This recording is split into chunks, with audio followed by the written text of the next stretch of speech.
So Bethesda has shared with us some new updates and details around the next batch of Creation Club releases, what it's going to be adding in, and one of the other interesting things is they actually explicitly mentioned that there's going to be updates to past releases. So in this video, we're going to go over all of that, and actually what this latest batch means for the future of Creation Club, because I think it is very interesting. So I envision the next update to Fallout 4's Creation Club to be a larger update to the game overall, even though not large really in the Creation Club sense. If you are familiar, there have actually been several bugs with Fallout 4 that have kind of risen up over the past 4 months or even longer for some of them. One of the big ones is one I've talked about a couple times, that with this operation could not be completed. I made a full video touching on this, and basically right after Fallout 76 came out, there was a bug that popped up in Fallout 4, and effectively as people tried to download mods or even download stuff from Creation Club, they would get this operation could not be completed. And even though there are a myriad of different fix suggestions, some from Bethesda, some from the community, it seems like it's very hit or miss. Some of them will work for a week or two and then you have to redo it,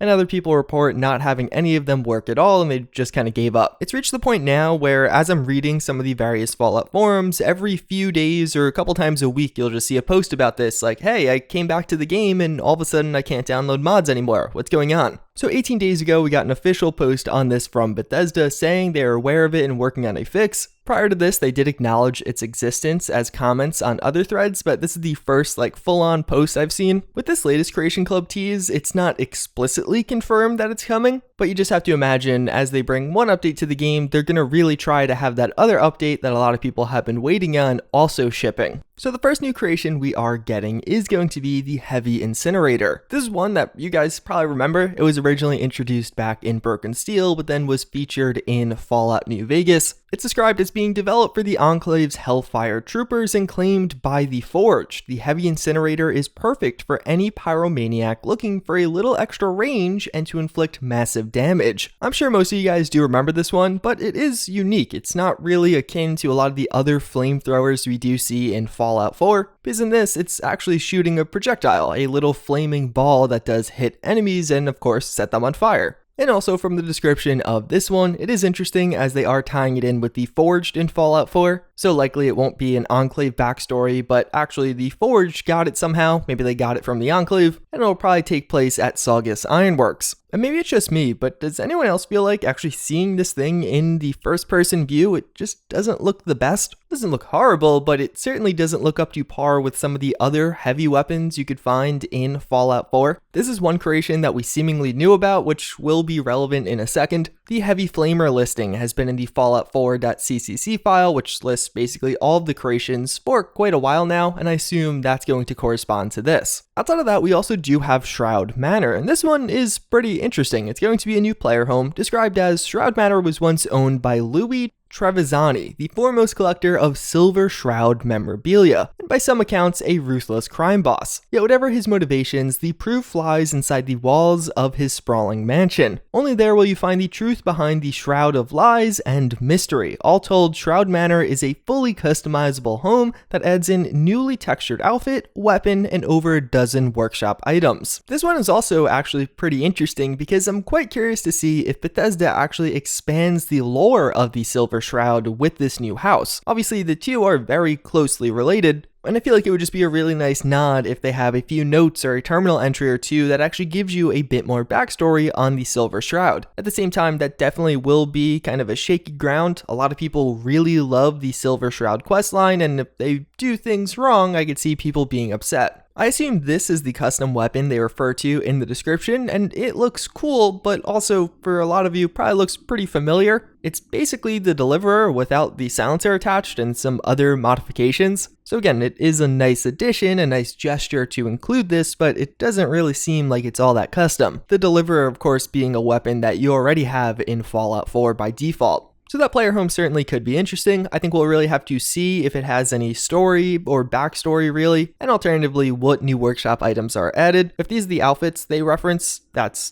definitely not one of the highlights for me at least. but I wouldn't write it off immediately. And that's it, which is actually very interesting and I think worth a discussion in its own right. We have seen posts in the past referencing that Creation Club would start slowing down. With the release of Fallout 76, you have to imagine a lot of people moved on from Fallout 4, and if you look at the active player count on Steam, this is quite evident. There has been a gradual decline over the past 3 to 6 months. So naturally, with less of an audience, there would be less Creation Club releases. I just didn't think we'd get this little. It's been quite a few months since we heard the last update around Creation Club, and I expected more than just these 2 releases. Although one thing interesting, it doesn't seem like this will be the end of Creation Club. There still are several things in the files that I can't really place. I'm not sure what they are in reference to, so I wouldn't be shocked if we see future updates, although I do question how far away they are. If this one took 3 months, will the next one be another 3-month gap? Outside of that though, we also do have those other updates they mentioned coming to other Creation Club items. So they don't necessarily say exactly what these are in reference to, but there have been several issues with Creation Club releases. Things like outfits clipping, or even there's a problem right now where if you have a bunch of Creation Club items, it'll glitch Codsworth because you'll get too many quests at the start of Fallout 4, like when you start a new game. So maybe some changes or improvements to all of that. There are several fan-made mods that address a lot of these already, but of course it would be nice for the premium content to continue to get updates. So I assume those updates are just in reference to bug fixes, but hey, maybe it does add in a couple of cool new features. I don't think so, I wouldn't hold my breath for that, but it certainly would be pretty cool. Outside of that, one thing I did want to mention, there's actually a sale going on in Creation Club right now, and some of the stuff on sale is genuinely good, especially the Captain Cosmos pack. For 50% off, that's not a horrible deal. It adds in a new power armor, a new weapon, a new quest, and a lot of customizability for all of those things. So what do you guys think? Does this stuff get you excited for the future of Creation Club? For me, it really doesn't, which is a shame because I feel like they were on a good run there. The past few updates were increasingly getting better and adding in some genuinely cool content. Fortunately, some of that's on sale, so if you passed on it originally, you could check it out again now. But these 2 things here just don't sound super exciting to me, and especially with the declining player count, I just don't imagine people will jump back into a new Fallout 4 game just to try out one of those 2. Outside of that, one thing a lot of you guys wanted me to comment on was the recent video by MXR. Effectively, if you've never seen one of his videos, he uses the same intro almost every single time with the same background song. That being the It's a Wanderer song. I can't show you it or even really sing it because then this video would probably get claimed, but you probably did hear it. It was in some of the most popular Fallout 4 trailers. Unfortunately, on literally all of those videos, that song is used, and now the copyright owner of that song is copyright claiming everything. All the Fallout 4 mods weeklies he has posted.